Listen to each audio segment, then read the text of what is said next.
माननीय अध्यक्ष महोदय, मैं माननीय रेल मंत्री जी को इस बात के लिए धन्यवाद के साथ साथ बधाई भी देना चाहता हूं कि उन्होंने इस सदन में जो रेलवे का बजट पेश किया है वह देश की आम जनता को राहत पहुंचाने वाला बजट है।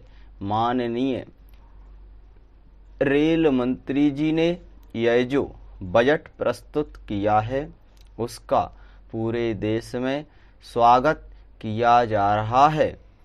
उन्होंने रेलवे में बढ़ते हुए भ्रष्टाचार को भी तत्काल समाप्त करने के लिए अनेक कठोर कदम उठाने पर बल दिया है। हमारे देश में भ्रष्टाचार आज सभी विभागों में फैला हुआ है।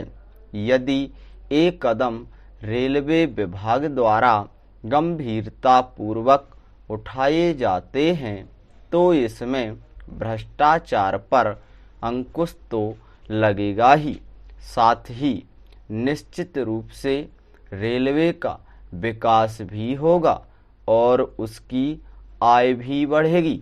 रेल मंत्री जी ने इस बजट में इस तरह की व्यवस्था की है कि आम जनता पर इसका बोझ कम से कम पड़े। पैरा अध्यक्ष महोदय, मैं आपका बहुत ही आभारी हूँ कि आपने मुझे इस विषय पर सदन में बोलने का अवसर दिया है।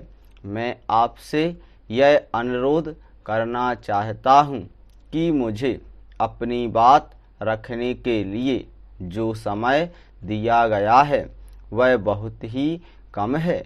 मुझे कुछ अधिक समय दिया जाए ताकि मैं कुछ बातों को विस्तार से आपके समक्ष प्रस्तुत कर सकूं। कुछ समय पहले जब माननीय रेल मंत्री जी को रेलवे मंत्रालय का कार्यभार सौंपा गया था तो उस समय स्थिति बहुत अच्छी नहीं थी। पिछली सरकार ने मंत्रालय की व्यवस्था को काफ़ी ढीला कर दिया था। इन सब के बावजूद भी रेल मंत्री जी ने मंत्रालय की व्यवस्था में काफ़ी सुधार कर दिया है। इसके लिए वे बधाई के पात्र हैं। मैं बड़े ही गर्व के साथ कह सकता हूँ कि मंत्री जी ने कुछ ही समय में सभी समस्याओं का सामना बड़ी दृढ़ता के साथ किया है। हमारे देश के कई हिस्से जब सूखे से प्रभावित थे तो उस समय बड़ा संकट आ गया था।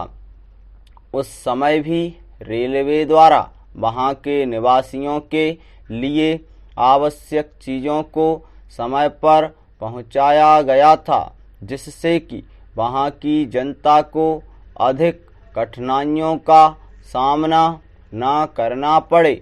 मैं आपको यह भी बताना चाहता हूं कि कुछ ऐसे क्षेत्रों में जहां पीने के पानी का अभाव अक्सर रहता है वहां भी रेलवे द्वारा पीने का पानी पहुंचाकर जनता को राहत पहुंचाई जाती है।